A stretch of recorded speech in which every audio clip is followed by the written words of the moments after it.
आप सबका स्वागत है लाइफ साइंस कैफ़े में। हम कर रहे हैं 8th क्लास की साइंस और 7 चैप्टर के शॉर्ट नोट्स की फॉर्म में हम पूरे चैप्टर को ही देखेंगे। 7 चैप्टर है conservation of plant and animals. जो हमारे बायोस्फीयर में जो वैरायटीज़ हैं, जो डाइवर्सिटी है ना, उन सबको किस तरह से कंजर्व किया जा सकता है और अपने बेनिफिट के लिए यूज़ किया जा सकता है। देखिए, जो NCERT की बुक्स हैं, जितनी तारीफ़ की जाए इनकी उतनी ही कम है। तो इसमें जो भी लिखा हुआ है, हर एक वर्ड का मीनिंग, हर एक वर्ड का जो एक्सप्लेनेशन है वो आपको पता होना चाहिए, तभी अच्छी तैयारी हो सकती है। यहाँ पे लिखा हुआ है जो भागलपुर सेंचुरी है उसके बारे में लिखा हुआ है कि बच्चे हैं अपने क्लास के साथ, वो अपना एक्सपीरियंस शेयर करते हैं, वो वहाँ पे विज़िट करके आए हैं। भरतपुर सेंचुरी एक्चुअली है कहाँ, है ना। तो थोड़ा थोड़ा हर चीज़ का आइडिया आपको एक होना चाहिए कि क्या क्या ये बात कर रहे हैं। सबसे पहले हम देखेंगे Bharatpur sanctuary, Kaziranga national park, Lokchao wild life sanctuary, great Nicobar biosphere reserve and tiger reserve. क्योंकि एग्जाम में सीधा यही उठा के दे देते हैं और आपको लगता है कि हमने ये पूरा बहुत डिटेल में पढ़ना था और ये नहीं पढ़ा, तो इसलिए हम नहीं कर पाए। भरतपुर सेंचुरी एक्चुअली ये कावलादेव नेशनल पार्क के नाम से भी और कावलादेव घाना नेशनल पार्क के भी से भी फेमस है। भरतपुर सेंचुरी ये राजस्थान में है और इसके दो नाम हैं। KEL, मैं स्पेलिंग लिख देती हूँ यहाँ पे, KELDEO ये वाली है। कावलादेव बोलते हैं इसको, कैलाडियो बोलते हैं इसको, ठीक है। कावलादेव नेशनल पार्क और कावलादेव घाना नेशनल पार्क, ये दोनों चीज़ें आपने याद रखनी है। इसके दो नाम, किसके? भरतपुर सेंचुरी के ये दो नाम हैं और ये भरतपुर में है इसलिए, और भरतपुर की बर्ड सेंचुरी है। यहाँ पे बहुत सारे कई वैरायटी के पक्षी मिलते हैं और राजस्थान में ये है। दूसरा है यहाँ पे Kaziranga national park. Kaziranga national park actually Assam में है। टाइगर, एलिफेंट और वन हॉर्न राइनासोर, जो एक सीन वाला राइनो होता है, वो यहाँ पे मिलता है ना। तो काजीरंगा नेशनल पार्क कहाँ पे है? असम में है, ठीक है। और उसके बाद आता है कि जो काजीरंगा नेशनल पार्क है ये ब्रह्मपुत्र रिवर तक फैला हुआ है, ठीक है। उसके बाद आता है Lokchao wild life sanctuary. Lokchao wild life sanctuary भी असम में ही है। फिर ग्रेट निकोबार बायोस्फीयर रिजर्व जो है ये निकोबार में प्रेजेंट है, ठीक है। और ये सारे इस तरह से हैं। अब क्या याद रहेगा आपको? भरतपुर सेंचुरी जो है राजस्थान में है। कावलादेव घाना नेशनल पार्क भी इसको बोलते हैं। काजीरंगा नेशनल पार्क जो है आपका असम में है। वन हॉर्न राइनो के लिए ये स्पेशली फेमस है। टाइगर और एलिफेंट इसमें होते हैं। और ये ब्रह्मपुत्र रिवर तक, देखिए इससे हमें क्या क्या आइडिया हो गया। काजीरंगा मतलब असम में है, ब्रह्मपुत्र रिवर तक फैला हुआ है, मतलब ब्रह्मपुत्र रिवर का भी हमें पता चल गया, ठीक है। ग्रेट निकोबार बायोस्फीयर रिजर्व जो है वो असम में प्रेजेंट है। उसके बाद आता है कि जो हमारा ये बच्चे हैं ये पूछ रहे हैं national park, wild life sanctuaries और बायोस्फीयर रिजर्व का पर्पज़ क्या होता है। जो हमारे वाइल्ड लाइफ सेंचुरीज़ हैं, बायोस्फीयर रिजर्व हैं, नेशनल पार्क हैं, ये एक्चुअली सारे प्लांट्स और एनिमल्स को प्रोटेक्ट करने के लिए हैं, ठीक है। तो इनका पर्पज़ क्या है? सबको प्रोटेक्शन देना, प्लांट को, एनिमल्स को, फ्लोरा और फोना को समझ लो, ठीक है। मतलब कुछ जैसे वाइल्ड लाइफ सेंचुरी है हमारी, है ना, तो यहाँ पे रेस्ट्रिक्टेड एरिया होता है, मतलब बहुत कम रेस्ट्रिक्शन होती है वाइल्ड लाइफ सेंचुरी में। जंगली एरिया है, वहाँ पे थोड़ी ना कोई बाउंड्री होगी, आप इस तरह से समझ लो। जो जंगली एरिया है, कहीं पे जंगल है तो वहाँ पे कोई जा सकता है अपने मर्जी से, मतलब वहाँ पे ज़्यादा रोक टोक नहीं होती। कहाँ कहाँ वो बाउंड्री लगाएंगे, है ना। रेस्ट्रिक्टेड एरिया है, वाइल्ड लाइफ सेंचुरी नाम तो दे देते हैं लेकिन वहाँ पे रेस्ट्रिक्शन बहुत कम होती है। अब बायोस्फीयर रिजर्व जो होते हैं आपके, वहाँ पर क्या होता है? मॉडरेटली रेस्ट्रिक्टेड होता है, मतलब रोका टोकी होती है, ठीक है। नेशनल पार्क्स हैं, यहाँ पे हैवी रेस्ट्रिक्शन होती है। जो नेशनल पार्क होते हैं वो गवर्नमेंट बनाती है, उनका फिक्स्ड एरिया होता है, नेशनल पार्क कवर्ड होते हैं, बाउंड्री होती है, तो उसमें रेस्ट्रिक्शन होती है, ठीक है। इस तरह से आप इनको याद रखना। उसके डिफरेंस आगे और भी करेंगे हम। डिफोरेस्टेशन क्या होता है और इसके कारण क्या होते हैं। डिफोरेस्टेशन एक्चुअली जो फॉरेस्ट का क्लीन करना होता है, हम फॉरेस्ट को हटाए जा रहे हैं, काटे जा रहे हैं पेड़, वहाँ पे साफ कर रहे हैं, ठीक है। तो इसका जो कल्टीवेशन है लैंड, वो ख़त्म हो रही है, जिसको हम मतलब कल्टीवेशन करने के लिए फॉरेस्ट को काट रहे हैं, ठीक है। फिर बिल्डिंग बनाने के लिए फॉरेस्ट को काट रहे हैं, फर्नीचर बनाने के लिए फॉरेस्ट को काट रहे हैं, फ्यूल लेने के लिए फॉरेस्ट को काट रहे हैं। तो ये सारी चीज़ें हैं जो कारण बनी हुई हैं फॉरेस्ट का, ठीक है। अब आपको और भी बताना है कि और क्या कारण हो सकते हैं डिफोरेस्टेशन के, लिस्ट बनानी है, लिखना है कि क्या क्या नेचुरल और मैन मेड कारण है जिसकी वजह से हम फॉरेस्ट को ख़त्म कर रहे हैं। कॉन्सिक्वेंसेस क्या है डिफोरेस्ट के, अगर हम जंगलों को काट देंगे तो उसका क्या असर होगा, ठीक है। डिफोरेस्टेशन से टेम्परेचर इंक्रीज होगा, पोल्यूशन इंक्रीज होगा, पोल्यूशन लेवल, और ये कार्बन डाइऑक्साइड लेवल जो है एटमॉस्फेयर में वो बढ़ जाएगी, क्योंकि पौधे क्या करते हैं, CO2 को लेते हैं और ऑक्सीजन हमारे लिए छोड़ते हैं, रिलीज करते हैं एयर में, ठीक है। तो क्या होगा, जो पेड़ ही नहीं रहेंगे तो हमारी कार्बन डाइऑक्साइड जो है वो एज इट इज़ रहेगी, तो गर्म करेगी हमारे एटमॉस्फेयर को। ग्राउंड वाटर लेवल है वो भी नीचे चला जाएगा, ठीक है, क्योंकि पौधे की जड़ें क्या करती हैं, पानी को होल्ड करके रखती हैं, वहाँ पे नमी बनाए रखती हैं। तो इस तरह से जो लेवल है वो नीचे चला जाएगा बहुत ज़्यादा। अब रेनफॉल और फर्टिलिटी है सॉइल की, वो भी डिक्रीज़ हो जाएगी। रेनफॉल तो कम हो गई, क्योंकि पेड़ नहीं होंगे तो बारिश कैसे होगी। जो बैलेंस है नेचर में वो भी डिस्टर्ब हो जाएगा, ठीक है। जैसे कि प्रोफेसर अहमद ने बताया हुआ है कि रेनफॉल की वजह से फर्टिलिटी है वो भी कम हो जाएगी, क्योंकि जो नेचुरल चीज़ें होती हैं जैसे पेड़ पौधों के प्लांट रेजिड्यू होते हैं वो नहीं मिलेंगे ज़मीन में, तो वो वहाँ की फर्टिलिटी को कम करेंगे। How does deforestation reduce rainfall on the land and lead to flood on that area, ठीक है। ऑन द अदर, ये क्या कह रहे हैं कि किस तरह से डिफोरेस्टेशन जो है वो हमारी रेनफॉल को कम करता है, ठीक है, ये भी बताना है आपको। There will be increase chances of natural calamity such as floods and drought. Drought भी देखिए, सूखा तो पड़ना स्वाभाविक है, ठीक है।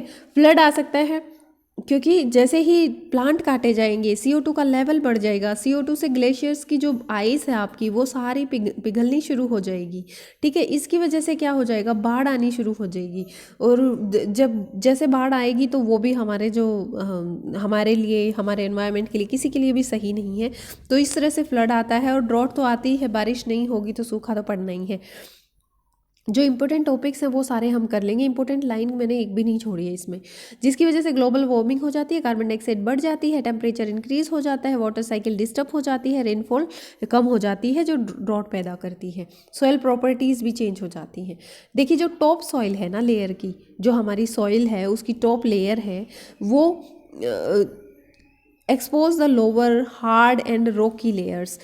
अगर हम सपोज वहाँ से रिमूव कर दी जाए किसी भी, कहीं भी, किसी भी जगह से, तो जो हमारे नीचे की ज़मीन है, जो नीचे वाली है, जो हार्ड है, जो रॉकी है, जिसमें चट्टाने हैं, वो एक्सपोज हो जाएगी, ठीक है।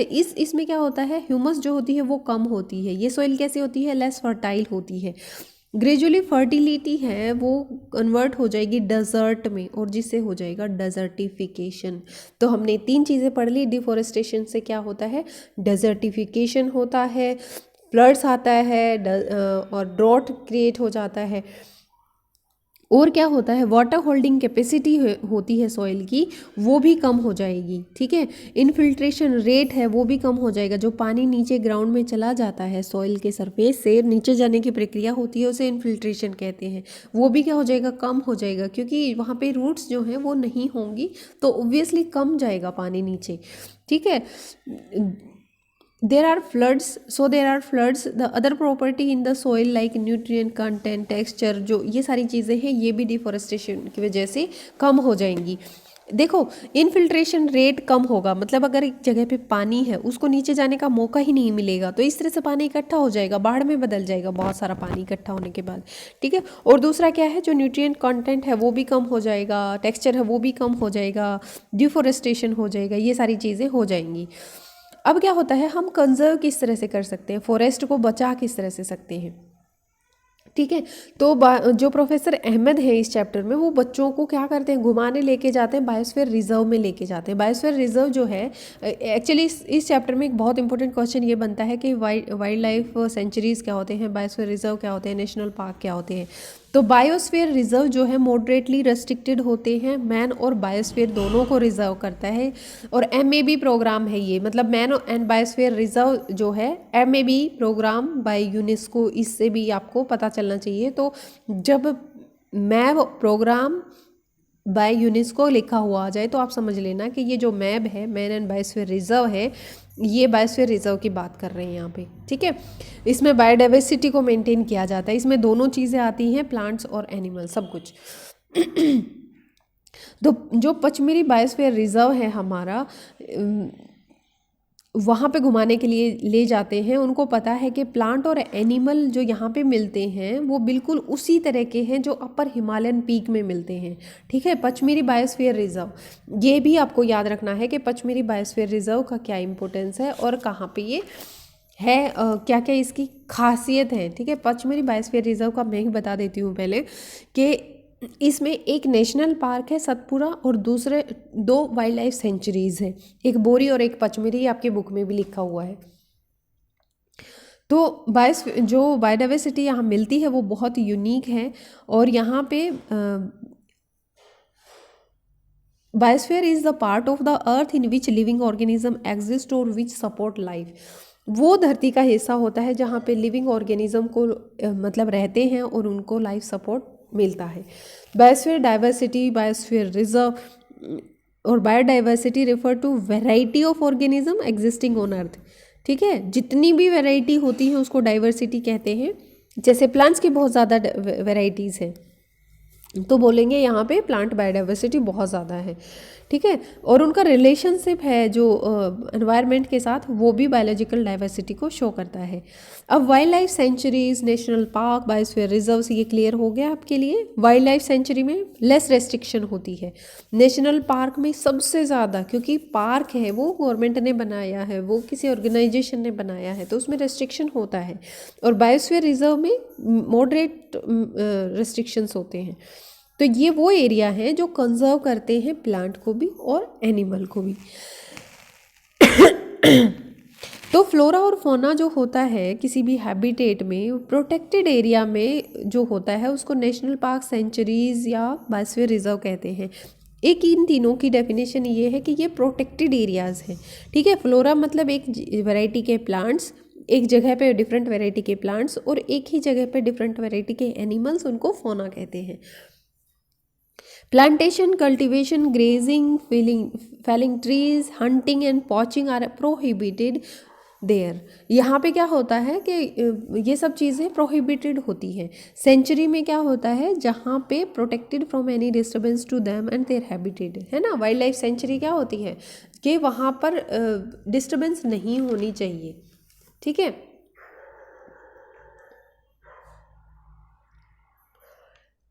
ये सारी चीज़ें इसलिए बता रहे हैं कि आपको पता चल जाए। नेशनल पार्क की डेफिनेशन अकॉर्डिंग टू एनसीईआरटी ये है, ये वो एरिया है जो कि वाइल्ड लाइफ के लिए रिजर्व्ड होते हैं, है ना। National park can freely use with habitat, वो जो वाइल्ड लाइफ होती है, जो भी है वहाँ पे एनिमल्स, वो उसको आराम से यूज़ कर सकते हैं, अपने नेचुरल रिसोर्स में वो रह सकते हैं नेशनल पार्क में। इसलिए आराम से कब रहेंगे, जब इंसान की एंट्री वहाँ पे नहीं होगी। ठीक है, इसलिए बहुत ज़्यादा रेस्ट्रिक्शन होती है। बायोस्फीयर रिजर्व क्या होता है, ये बहुत बड़ा एरिया होता है जो ज़मीन का प्रोटेक्टेड होता है। ठीक है, ज़मीन का वो एरिया जो बहुत ज़्यादा प्रोटेक्टेड होता है। ठीक है, वाइल्ड लाइफ होता है इसमें, प्लांट और एनिमल रिसोर्स सब कुछ, और traditional life of the tribal living in that area. इसमें जो वहाँ के लोग होते हैं उनको भी प्रोटेक्शन मिलती है। ठीक है, क्योंकि बाहर वाले लोगों का इंटरफेयर कम होगा, है ना, तो सिर्फ उनको अलाउ होता है कि वो वहाँ की चीज़ें यूज़ कर सकें। तो इसमें ये भी बहुत इंपॉर्टेंट है। देखिए, इसमें बताना है आपने कि number of national parks, wild life sanctuaries and biosphere reserve कितने हैं। ठीक है, इसमें मैं सपोज मैं हरियाणा का बता दूं आपको। ठीक है, तो हरियाणा में क्या होता है कि वाइल्ड लाइफ सेंचुरीज जो हैं वो 8 हैं।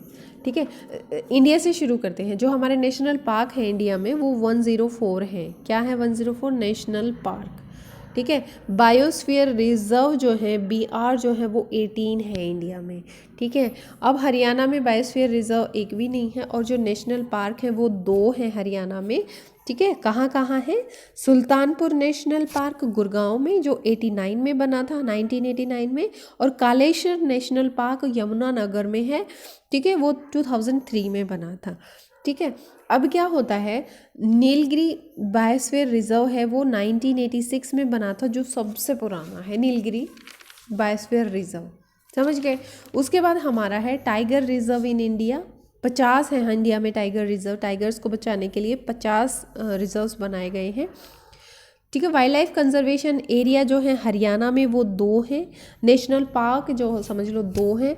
और 4 animals and birds breeding centre है हरियाणा में। क्या है? 4 animal and bird breeding centre. तो ये चीज़ें आपने याद रखनी है। अगर आप मुझे कमेंट में बताएंगे तो मैं किसी और स्टेट का भी यहाँ पे बता सकती हूँ। इस तरह से आपको ये वाली लिस्ट जो है वो तैयार करनी है।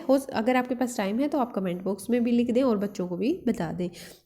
तो ये वाला जो पचमढ़ी बायोस्फीयर रिजर्व है, इसका ये थोड़ा सा यहाँ पे दिखाया हुआ है, इसको आप देख लेना। बायोस्फीयर रिजर्व क्या होता है? वो एरिया होता है जो बायोडाइवर्सिटी को कंजर्व करने के लिए। बायोडाइवर्सिटी क्या है? वैरायटी ऑफ प्लांट्स, एनिमल्स और माइक्रो ऑर्गेनिज्म जो किसी भी एरिया में है वो बायोडाइवर्सिटी शो करती है। ठीक है। तो बायोडाइवर्सिटी से ना तो आपने अकेले प्लांट्स को लेना है, ना अकेले एनिमल्स को लेना है, उसमें माइक्रो ऑर्गेनिज्म, प्लांट, एनिमल सब कुछ आता है बायोडाइवर्सिटी में, जो किसी एक एरिया में होती है। तो बायोस्फीयर रिजर्व हेल्प करती है बायोडाइवर्सिटी और कल्चर को मेंटेन करने के लिए, उस एरिया के बायोडाइवर्सिटी को मेंटेन करने के लिए। अब बायोस्फीयर जो पचमढ़ी बायोस्फीयर रिजर्व है, इसमें एक नेशनल पार्क है सतपुड़ा, मैंने पहले ही बताया था। 2 वाइल्ड लाइफ सेंचुरी हैं, बोरी एंड पचमढ़ी। ठीक है। उसके बाद हमारा आता है जो बायोडाइवर्सिटी, फ्लोरा और फोना है, जैसे हम उसकी बात कर रहे हैं। फ्लोरा क्या होता है? एक ही एरिया में जितने की पौधे मिलते हैं वो सारे फ्लोरा कहलाते हैं। ठीक है। तो और फोना क्या होते हैं? वहाँ के एनिमल्स। तो बायोस्फीयर रिजर्व में जब बच्चे गए, उन्होंने टॉल टीक ट्रीज और एनिमल्स देखे। ये बहुत ज़रूरी क्यों है? क्योंकि जब आप हायर क्लासेस में पढ़ोगे तो बहुत सारे रिजर्व्स और बायोस्फीयर रिजर्व्स और नेशनल पार्क्स आपको याद करने हैं। एटलीस्ट आप इसमें जितने दिए हुए हैं उनको अभी कर लो। प्लांट और एनिमल होते हैं किसी भी पर्टिकुलर एरिया को फ्लोरा और फोना कहते हैं, ये आपको क्लियर है।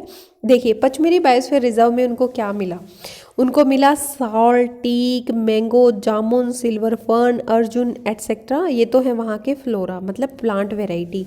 अब है चिकारा, ब्लूबुल, बार्किंग डियर, चीता, लेपर्ड, वाइल्ड डॉग, वॉल्फ, ये सब क्या है? वहाँ के फोना है, मतलब ये वहाँ के एनिमल्स हैं। अब देखो, आपको और ज़्यादा तो नहीं करना। पचमढ़ी बायोस्फीयर रिजर्व को किस तरह से करोगे? जैसे अर्जुन ने शॉल पे सिल्वर फर्न लगा के, टीका लगा के, मैंगो और जामुन खाए। ठीक है। तो इस तरह से अर्जुन का पेड़, टीक का पेड़, सॉल का पेड़, सिल्वर फर्न का पेड़, जामुन और मैंगो 2 फ्रूट अलग से जो आप खाते भी हो वो याद हो जाएगा। ठीक है। अब इसमें चिकारा है, ब्लू बुल है। ठीक है। ब्लूबुल क्या होता है? नील गाय जो है वो। ठीक है। ये नील गाय वहाँ पे बहुत ज़्यादा फेमस है पचमढ़ी बायोस्फीयर रिजर्व में। तो ये याद हो जाएगा, बहुत आसानी से हो जाएगा, बहुत मुश्किल नहीं है। ठीक है। जो अगर आपको ये नहीं पता चल रहा कि फर्न क्या होते हैं, जामुन क्या होता है, तो ये इस तरह का ये पेड़ दिखा रखे हैं यहाँ पे, और ये एनिमल्स हैं वहाँ के, आप देख सकते हो। एंडेमिक स्पीसीज़ क्या होती है? माधव जी बताते हैं कि जो जांट स्क्वेरल है ये एंडेमिक स्पीसीज़ है इस एरिया की, बायोस्फीयर रिजर्व की। एंडेमिक स्पीसीज़ वो होती हैं जो किसी पर्टिकुलर एरिया में मिलती हैं। ठीक है। कोई भी किसी एरिया में अगर स्पीसीज़ मिलती है और दूसरी जगह नहीं मिलती तो वो एंडेमिक स्पीसीज़ है उस एरिया की। ठीक है। जो अन्य दूसरी जगह पर नहीं मिलती। ठीक है। Not naturally found anywhere else.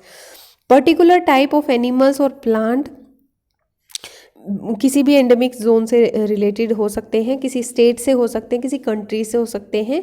Madhav ji दिखाते हैं कि जो साल और वाइल्ड मैंगो है, 2 ऐसे एग्जाम्पल हैं। देखिए ये तो वाइल्ड मैंगो है। ठीक है। और ये क्या है? जायंट स्क्वेरल, ये भी एक एंडेमिक स्पीसीज़ है। तो ये बच्चा पूछ रहा है कि कुछ एंडेमिक स्पीसीज़ हैं जो ख़त्म हो रही हैं, क्या ये सही बात है? एंडेमिक फ्लोरा में क्या आएगा ये आपको याद रखने हैं कि एक एक 2 एग्जाम्पल आपको याद रहने चाहिए। जैसे बिसिन है, इंडियन जायंट स्क्वेरल है, वो नीचे गिलहरी की फ़ोटो दिखाई थी, वो भी ख़त्म होने वाली है। फ्लाइंग स्क्वेरल है, ये सब एंडेमिक होना है उस एरिया के। क्या क्या? Bison, Indian giant squirrel, flying squirrel. ठीक है। ये सारे एंडेमिक हैं उस एरिया के। उसके बाद आता है स्पीसीज़ क्या होता है। ठीक है। पॉपुलेशन, एक जानवर की, एनिमल की बात नहीं कर रही है यहाँ पे। स्पीसीज में पॉपुलेशन है जो इंटरब्रीड कर सकती है, जो अपने जैसे बच्चे पैदा कर सकती है, वो स्पीसीज कहलाती है। सही है। इसका मतलब है के मेंबर होते हैं स्पीसीज़ के, वो फर्टाइल ऑफस्प्रिंग पैदा करते हैं अपने ही स्पीसीज़ के मेंबर्स के साथ मिलके। ठीक है, कोई दूसरी स्पीसीज़ के साथ वो फर्टाइल मेंबर प्रोड्यूस नहीं कर सकते, तो उनमें कॉमन कैरेक्टर्स हैं तभी तो वो कर सकते हैं। तो ये स्पीसीज़ की जो है खासियत होती है। तो आपने ये भी बताना है कि आपके रीजन में कितनी एंडेमिक प्लांट स्पीसीज़ हैं और कितनी एंडेमिक एनिमल स्पीसीज़ हैं। अब बात करते हैं वाइल्ड लाइफ सेंचुरी की। जब से चैप्टर शुरू हुआ है हम national park, wild life century और बायोस्फीयर रिजर्व की बात कर रहे हैं। अब वाइल्ड लाइफ सेंचुरी में मैंने क्या बताया था कि लेस रिस्ट्रिक्शंस होती हैं। अब देखिए, एक बोर्ड देखती है Pachmarhi wild life century. Pachmarhi wild life century का मैंने क्या बताया था, असम में होती है, ये बताया था मैंने आपको। क्या बताया था मैंने पचमढ़ी जो पचमढ़ी वाइल्ड लाइफ सेंचुरी है इसके बारे में आप एक बार रिकॉल करें। जब ऐसे मैं क्वेश्चन करती हूँ तो आप एक बार वीडियो को पॉज करके सोचें कि क्या बताया था। ठीक है, पचमढ़ी बायोस्फीयर रिजर्व में वही प्लांट्स और एनिमल्स होते हैं जो अपर हिमालयन पीक्स में होते हैं और जो वेस्टर्न घाट में मिलते हैं, लोअर वेस्टर्न घाट में मिलते हैं। इसमें एक नेशनल पार्क होता है, 2 वाइल्ड लाइफ सेंचुरीज होती है। नेशनल पार्क का नाम सतपुरा है और वाइल्ड लाइफ सेंचुरी में बौरी और पचमढ़ी 2 हैं। ठीक है, तो पता चल गया आपको पचमढ़ी वाइल्ड लाइफ सेंचुरी में क्या है। अब क्या करते हैं, प्रोफेसर अहमद एक्सप्लेन करते हैं कि रिजर्व फॉरेस्ट जैसे वाइल्ड लाइफ सेंचुरी है वो प्रोटेक्शन प्रोवाइड करती है, सुटेबल लिविंग कंडीशंस प्रोवाइड करती है एनिमल्स को। सेंचुरीज वो प्लेसेस हैं जहाँ पे किलिंग मतलब मारना, उनका शिकार करना, पकड़ना उन एनिमल्स को, वो बहुत ज़्यादा प्रोहिबिटेड होता है। ठीक है, वाइल्ड लाइफ सेंचुरी में ये चीज़ें बिल्कुल ही वर्जित होती हैं, तभी तो सलमान खान को जेल हो गई थी। वाइल्ड लाइफ सेंचुरी में चले गए महाराज, क्योंकि रोकना टोकना तो किसी ने है नहीं, लेस रिस्ट्रिक्शन होती है बायोस्फीयर रिजर्व में। फिर उन्होंने सोचा कि चलो मार ही देते हैं। ठीक है, तो ये चीज़ें गलत है, नहीं करना चाहिए ऐसा, किसी जानवर को नहीं मारना चाहिए। कुछ थ्रेटेंड वाइल्ड लाइफ एनिमल हैं जैसे ब्लैक बक है, वाइट आइड बक है, एलिफेंट है, गोल्डन कैट है, पिंक हेडेड डक है, घेरियल है, मार्श क्रोकोडाइल है, पाइथन है, राइनासोर्स है। ये प्रोटेक्टेड हैं, प्रिजर्व्ड हैं हमारे वाइल्ड लाइफ सेंचुरीज में। तो देखो कितने सारे एनिमल्स को प्रोटेक्शन दी हुई है वाइल्ड लाइफ ने। ठीक है, इंडियन सेंचुरीज हैं unique landscapes, broad leaves forest, mountain forest और bush lands in detail is a big rivers. ये क्या है, इंडियन सेंचुरीज में ये सारी चीज़ें प्रोटेक्टेड है, माउंटेन फॉरेस्ट भी। ठीक है, उसके बाद इंपॉर्टेंट पॉइंट है, डिफरेंस क्या है जू में और वाइल्ड लाइफ सेंचुरी में, ये डिफरेंस आपने मुझे बताना है। ठीक है, फिर इंपॉर्टेंट पॉइंट्स ही हम कर रहे हैं। नेशनल पार्क क्या होता है, सतपुरा नेशनल पार्क है। ठीक है, कहाँ है सतपुरा नेशनल पार्क, भूल गए हैं अभी अभी पढ़ाया था और अभी भूल भी गए हैं। तो इन चीज़ों को आप याद रखो, इन चीज़ों को रिवाइज करो बार बार, तो आपको याद हो जाएगा। ठीक, सतपुरा नेशनल पार्क जो है हमारा मध्य प्रदेश में है और फर्स्ट रिजर्व फॉरेस्ट है। They preserve flora fauna landscape and historic object in an area. ठीक है, फ्लोरा फोना को, लैंडस्केप को, सबको, हिस्टोरिक ऑब्जेक्ट्स को भी इवन ये सेव करके रखता है, उसको बचा के रखता है। Satpura national park first reserve forest है इंडिया का। फाइनेस्ट इंडियन टीक है वो यहाँ पे मिलता है। ठीक है, तो और क्या है इसमें, रॉक शेल्टर्स मिले हैं सतपुरा नेशनल पार्क्स में, जो चट्टानों के घर कह सकते हो आप उन्हें, वो वहाँ मिले हैं सतपुरा नेशनल पार्क में। These are prehistoric evidences of human life in these jungles. मतलब ये शो कर रहा है कि इस जंगल में पहले लोग रहते थे। ठीक है, वो एक आइडिया देते हैं कि लाइफ जो थी यहाँ पे थी, जो लोग थे वो यहाँ रहते थे। रॉक पेंटिंग भी यहाँ मिलती है, लोगों ने पेंट किया हुआ था, जो जंगली लोग रहते थे, आदि मानव कह सकते हो कुछ भी। तो टोटल 55 रॉक शेल्टर्स जो है वहाँ पे आइडेंटिफाई हो चुके हैं पचमढ़ी बायोस्फीयर रिजर्व में। एनिमल्स और आदमियों की फाइटिंग की फिगर्स हैं, हंटिंग की फिगर्स हैं, डांस करते हुए की फिगर्स हैं, म्यूजिकल इंस्ट्रूमेंट्स प्ले करते हुए की फिगर्स है, वो इन पेंटिंग में दिखाई देती है जो बायोस्फीयर रिजर्व में उन्हें मिले हैं। ठीक है, सतपुरा टाइगर रिजर्व्स है, वहाँ पे माधव जी ने ये देखा। माधव जी एक्सप्लेन करते हैं कि project tiger was launched by government to protect the tigers in in the country. Tiger project country में लॉन्च हुआ था। ऑब्जेक्टिव क्या था इसका कि सर्वाइवल और मेंटेनेंस है जो वो टाइगर्स को मिले। ठीक है, ये देख लो टाइगर कैसा होता है। ठीक है, डिस्कवरी चैनल पे बहुत देख लिया आपने, लेकिन अब जान लो कि इनकी क्या इंपॉर्टेंस है और कहाँ कहाँ ये प्रिजर्व के मतलब प्रिजर्व नहीं, इनको कहाँ कहाँ सुरक्षा मिलती है। सतपुड़ा टाइगर रिजर्व जो है वो एक यूनिक है। क्यों? क्योंकि सिग्निफिकेंटली इंक्रीज हो रही है पॉपुलेशन यहाँ पे। ठीक है, सतपुड़ा टाइगर में, टाइगर रिजर्व में एनिमल्स जिनका नंबर अभी कम हो रहा था, जो खत्म होने वाले हैं, मतलब कम हो रहा है और खत्म होने वाले हैं, उनको एंडेंजर्ड एनिमल कहते हैं, उनको खतरा है। तो ये बच्चा पूछ रहा है, पहेली पूछ रही है कि क्या ऐसे बड़े एनिमल्स भी हैं जो ख़त्म हो रहे हैं या छोटे ख़त्म होते हैं, ऐसा कुछ दिमाग में इसका क्वेश्चन आया है कि क्या सिर्फ बड़े ही ख़त्म होते हैं, छोटे ख़त्म नहीं होते। स्मॉल एनिमल्स जो है ना उनको ज़्यादा खतरा है। ठीक है, उनको बहुत ज़्यादा खतरा है ख़त्म होने का बिगर एनिमल्स के कंपैरिजन में।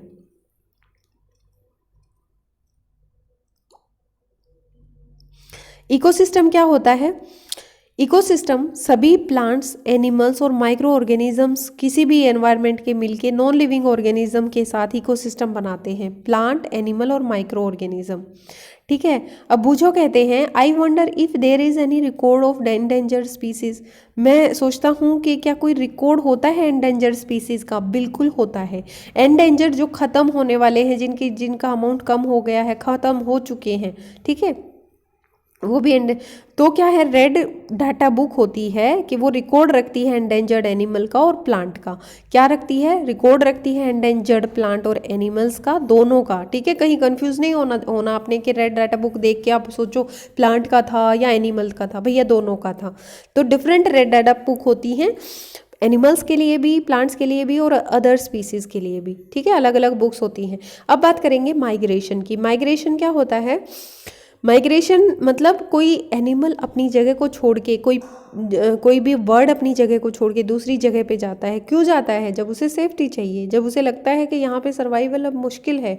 ठीक है, सबको अपनी जान प्यारी होती है, आप यही समझ लो, तो वो माइग्रेट कर जाते हैं। ठीक है, अब एक तवा रिजर्वियर है जो जहाँ पे माधव जी और बच्चे जो हैं वो बैठ गए। यहाँ पे क्या आते हैं, बच्चों को बताते हैं माधव जी के माइग्रेटरी बर्ड आते हैं यहाँ पे। ये बर्ड उड़ के आते हैं अपनी जगह पे, दूसरे वर्ल्ड के किसी भी हिस्से से आ जाते हैं। बहुत लंबी लंबी डिस्टेंस जो है वो कवर करते हैं, हर साल आते हैं पर्टिकुलर टाइम पे। क्यों? क्योंकि वो क्लाइमेटिक चेंज का टाइम होता है ना। वहाँ पे वो अंडे देते हैं और जैसे ही वेदर चेंज हो जाता है उनके नेचुरल हैबिटेट में, मतलब जहाँ के वो पक्षी हैं वहाँ पे चेंज हो जाता है, बहुत ज़्यादा ठंड हो जाती है, जहाँ पे रहने लायक ही नहीं होता, इनहॉस्पिटेबल हो जाती हैं कंडीशंस, तब वो बर्ड यहाँ पे आ जाते हैं। ठीक है, अब ये बच्चा पूछ रहा है, पहली पूछ रही है क्या होगा अगर लकड़ियाँ ना हो, कोई अल्टरनेटिव अवेलेबल ना हो वुड का, जो लकड़ी का कोई अल्टरनेट ही ना हो तो क्या होगा। तो I know that paper is one of the most important product we get from forest। Paper हमें एक बहुत इम्पोर्टेंट प्रोडक्ट मिलता है फॉरेस्ट से। मैं जानना चाहती हूँ कि क्या कोई अल्टरनेटिव है पेपर अवेलेबल करवाने का।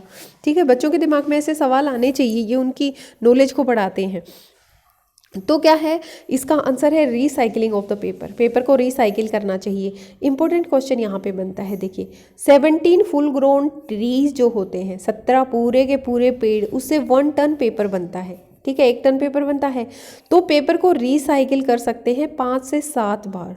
ठीक है, और उसको कम भी कर सकते हैं। एक ही बच्चा अगर रोज़ एक पेपर बचाए तो बहुत ज़्यादा पेपर बच जाते हैं। और क्या क्या बच जाता है, इससे एनर्जी और वाटर जो है वो भी सेव हो जाता है। ठीक है, क्योंकि पेड़ों को ग्रो करने में भी तो एनर्जी लगती है, पेड़ों को ग्रो करने में वाटर भी लगता है और हम उसे ख़त्म कर देते हैं। उसके बाद जब हम पेपर बनाते हैं तब भी वाटर लगता है, तब भी एनर्जी लगती है ना। मशीनें चलती हैं बिजली से, वो भी एनर्जी है। तो हार्मफुल केमिकल्स को भी हम यूज़ करते हैं पेपर बनाने में, वो भी कम हो जाता है इससे। ठीक है, क्या परमानेंट सॉल्यूशन है डिफोरेस्टेशन का? बिल्कुल है, रिफोरेस्टेशन इसका परमानेंट सॉल्यूशन है। ठीक है, अब छोटे बच्चे हो, आप सोचोगे कि हम कैसे फॉरेस्ट उगा सकते हैं। बच्चों, आप बिल्कुल उगा सकते हो। हर बच्चा अगर अपने घर में एक पेड़ उगाता है तो सोचिए आपकी कॉलोनी में कितनी ग्रीनरी हो जाएगी। अगर आप 8th स्टैंडर्ड के बच्चे ही अगर पूरे वर्ल्ड इंडिया में अगर पेड़ लगाओ तो सोचो कितनी CO2 को आप कम कर दोगे, है ना। तो अपने घर में पेड़ लगाओ, जगह नहीं है तो भी कोई बात नहीं, बोनसाई प्लांट बना लो, उनको काटते जाओ गमलों में लगा के कहीं टेरेस पे रख लो। अब तो बहुत सारी वीडियो होती है यूट्यूब पे जिसमें बताया होता है किस तरह से गार्डनिंग होती है ना। वो छोटे छोटे पेड़ भी बहुत ज़्यादा हेल्प करते हैं हमारी, वो फल सब्जियां जो हम उगाते हैं वो भी बहुत ज़्यादा हेल्प करती हैं। अगर हम छत पे सपोज लगाएंगे पेड़ पौधे, ग्रीन वेजिटेबल्स कुछ भी, तो वो हमारी छत पे भी जो गर्म धूप है उसको नहीं आने देगी, पता है आपको। तो इससे आपके AC चलाने की ज़रूरत नहीं पड़ेगी, आपके घर की ठंडक बनी रहेगी, आपको घर का अच्छा खाना खाने को मिलेगा, आपकी सेहत अच्छी रहेगी, कितने सारे फ़र्क जो है वो आपकी सेहत पे पड़ जाएंगे, ठीक है। तो रिफॉरेस्टेशन की बात कर रहे थे। अगर हम एक पेड़ भी लगाएं, ऐसा नहीं है कि हर जगह पे फर्श ही लगा हुआ होता है, फर्श डाल रखा है लोगों ने, कोई जगह ऐसी भी होती है जहाँ पे पेड़ लगा सकते हैं। अगर नहीं भी है तो आप कहीं घूमने जाते हो, वहाँ रोड पे लगा दो एक पेड़, एक नीम का पेड़ लगा दो, एक पीपल का पेड़ लगा दो, बहुत पुण्य मिलता है ये काम करने से, और बहुत ही जिंदगियां बचती हैं एक पेड़ से, हमें पता नहीं चलता लेकिन उसका बहुत असर होता है। चलिए, रिफॉरेस्टेशन क्या होता है? Restocking of the destroyed forest, मतलब हम फिर से उनको पेड़ों को लगाएं, प्लांटिंग करें, पौधे लगाएं, तो वहाँ पे फिर से पेड़ आ जाएंगे और हमारे जो है रिफॉरेस्टेशन हो जाएगी, ठीक है। उसके बाद क्या है हमारा इम्पोर्टेंट, कुछ बच गया क्या? उसके बाद कुछ नहीं, हमारा चैप्टर जो है वो यहाँ पे ख़त्म होता है। Thank you for watching life science cafe. पेड़ ज़रूर लगाना इसके साथ, चैनल सब्सक्राइब मत करना, वीडियो देखना और पेड़ ज़रूर लगाना। Thank you once again.